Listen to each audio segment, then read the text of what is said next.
Understand English but can't speak? Speak simple. Speak confident. English Boost. Boost your English. Hey Sarah, how's your morning going? I woke up to the sound of my alarm blaring like a drum solo and immediately wondered if I could actually make it to the kitchen without tripping over my own shoes. Do you ever feel like the day starts with a tiny obstacle course before you even have a coffee? Pretty good, Alex. I managed to snag the last of my coffee beans this morning, and while the brew was still steaming, I was thinking about a mind-blowing statistic I read. 97% of people say they want to change a habit, yet only 8% actually stick with it after a month. That gap got me curious about why tiny actions seem to have such a massive impact. What if the secret lies not in grand resolutions but in microscopic shifts? That's fascinating. So today's episode is going to dive into those microscopic shifts, right? I'm eager to hear how a simple tweak can ripple into big life changes. Can you give me a quick roadmap of what we'll explore together? Absolutely. We'll start by unpacking what James Clear means by atomic habits and why the word atomic is a clue about scale. Then we'll walk through the core principles, making habits obvious, attractive, easy, and satisfying. After that, we'll look at habit stacking, environment design, tracking, and the compounding effect that turns a 1% improvement into a massive transformation. Sounds like a solid plan, and I'm especially excited about the habit stacking part because I love the idea of piggybacking new actions onto things I already do. I'm also hoping to walk away with a concrete tiny habit I can start tomorrow. Do you think we'll have time for real-world examples? We definitely will. I've got a few stories up my sleeve, from a marathon runner who began by putting on his shoes to a writer who started with a single sentence each morning. By the end of the episode, you'll have a ready-to-use atomic habit and a clear system to keep it going. Let's jump right in. Let's start with the term atomic habits. Clear uses atomic to signal something incredibly small, like an atom, but also something that can multiply over time. The idea is that by focusing on minuscule behaviors, you avoid the overwhelm that comes with massive goals. And that's just the beginning of why the approach works so well. So the emphasis is on tiny actions rather than big sweeping changes? I always thought you needed a major push to see real progress. What's the downside of aiming for a huge goal right off the bat? Exactly, Alex. The problem with big goals is that they create a huge gap between where you are and where you want to be, which often leads to procrastination. Clear argues that you should instead focus on the system, the daily processes that get you there, because systems are repeatable, whereas goals are merely outcomes. What most people don't realize is that a well-designed system makes success inevitable. I get that.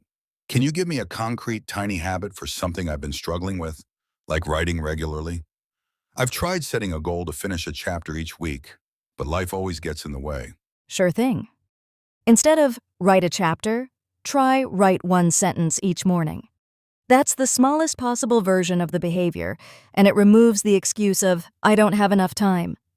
By completing that single sentence, you start to see yourself as a writer, reinforcing the identity of someone who writes every day. And that tiny win can snowball into longer sessions later. The identity angle is interesting. So it's less about the word count and more about the label I give myself. How does that shift actually happen in the brain? When you repeat a behavior, you're essentially voting for a particular self-image. Each time you write that sentence, you're casting a vote for writer. Over time, those votes accumulate and reshape your self-concept. That's why Clear says the most powerful outcomes come from changing your beliefs about yourself, not just your actions. Got it. But how do I make that habit so easy that I can't say no? Even one sentence feels like a stretch on a busy day. The trick is to lower the activation energy.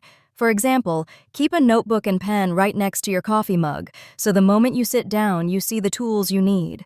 Clear calls this, make it so easy you can't say no. If the cue is already in front of you, the friction disappears, and the habit becomes almost automatic. That's where it gets fascinating. Environment can do the heavy lifting for you. I see. So it's about consistency over intensity, right? Doing a tiny thing every day beats a massive effort once a month. Exactly. Think of it like compound interest. If you improve by just 1% each day, by the end of the year, you'll be 37 times better than when you started.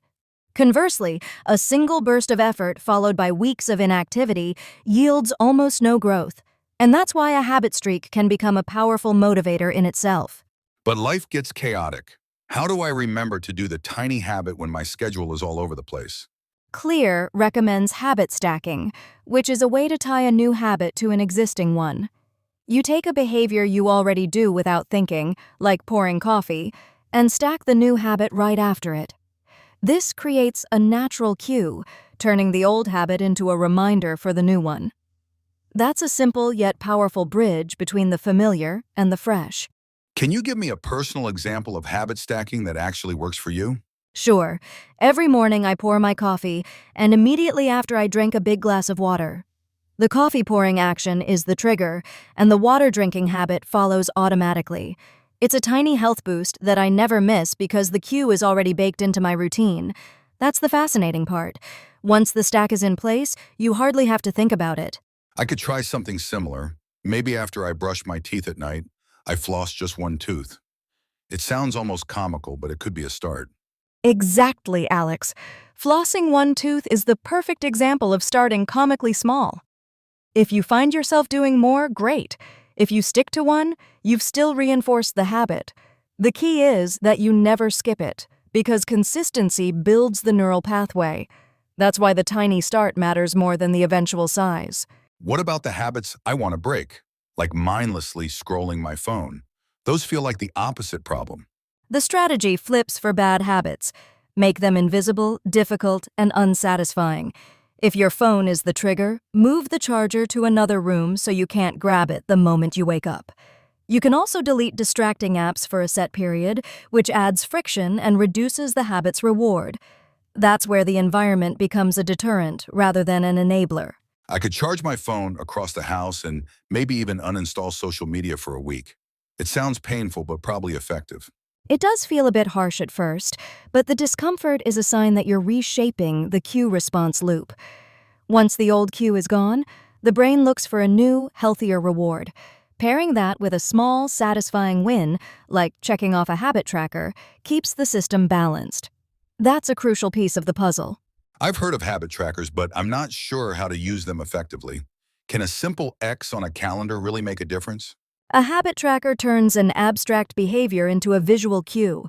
Every time you mark an X, you get a tiny dopamine hit, reinforcing the habit. Over time, you develop a chain of X's that you don't want to break. This is the don't break the chain mentality. It's a low-tech but powerful way to keep the habit satisfying and obvious. So the compounding effect works both ways, right? Tiny good habits add up, but tiny bad habits can also snowball. Exactly. Clear points out that a 1% improvement each day leads to a 37-fold gain over a year, while a 1% decline results in a massive loss. That math makes the stakes clear. Small, consistent actions are the true drivers of long-term success or failure. And that's the real game changer. It reframes how we view everyday choices. I've hit plateaus before where I felt stuck despite trying hard. What are the common pitfalls that sabotage these tiny habits? One pitfall is letting the identity drift away. If you stop reinforcing the self-image, the habit loses its purpose. Another is over-optimizing early on, which creates pressure and leads to burnout. The sweet spot is to keep the habit tiny, celebrate each win, and adjust the cue if you notice friction building up. That's a subtle but vital adjustment. I've always relied on motivation to get things done. How does a system replace that fleeting spark? Motivation is like a wave. It rises and falls. A system, on the other hand, is a steady current that keeps you moving regardless of mood. By designing cues, making the habit easy, and attaching a small reward, you create a loop that operates even when motivation is low. That's why Clear says, don't rely on motivation, rely on a good system. Can you share a real-world success story that illustrates all these principles in action? Sure, Alex. There's a marathon runner who started by simply placing his running shoes by the front door each night. That tiny cue led him to lace up every morning, and over months, he built up from a 5-minute jog to full-distance runs. At the same time, a writer I know began by writing just one sentence after his morning coffee, eventually expanding to a full chapter a week. Both stories show how stacking, identity, and compounding turn atomic habits into major achievements. I love those examples. For my own life, what's one tiny habit I can start right after this episode? Let's keep it simple. Place your running shoes by the front door tonight, so they're the first thing you see in the morning. That visual cue will nudge you to at least put them on, even if you just stand there for a minute. From that tiny action, you can decide to stretch, walk, or even jog. But the key is you've already voted for the runner identity. And that's a perfect atomic habit to kick off your day. Done. I'm going to set that up tonight and see how it feels tomorrow. Thanks for breaking it down so clearly, Sarah. We've covered a lot today, from the definition of atomic habits to habit stacking, environment design, and the math of compounding. The common thread is that tiny, repeatable actions shape our identity and drive massive change over time. Remember, the goal isn't to overhaul your life overnight, but to plant a seed that grows each day. Absolutely, Sarah. The biggest takeaway for me is that I don't need a massive overhaul. I just need one tiny habit that I can't say no to. That feels way more doable than my previous run 5 miles every day plan. I'm excited to put the shoe cue into practice tonight. If listeners are ready to start, I recommend picking a habit that takes less than 2 minutes, linking it to an existing routine, and tracking it visually. The moment you see a chain of X's, you'll feel a subtle but powerful urge to keep the streak alive. That's the sweet spot where habit meets identity. And don't forget to make the bad habits harder to access. Move that phone charger, delete distracting apps, and set up friction. It's the opposite side of the same coin, and it keeps the system balanced. I'll definitely try that for my evening scrolling.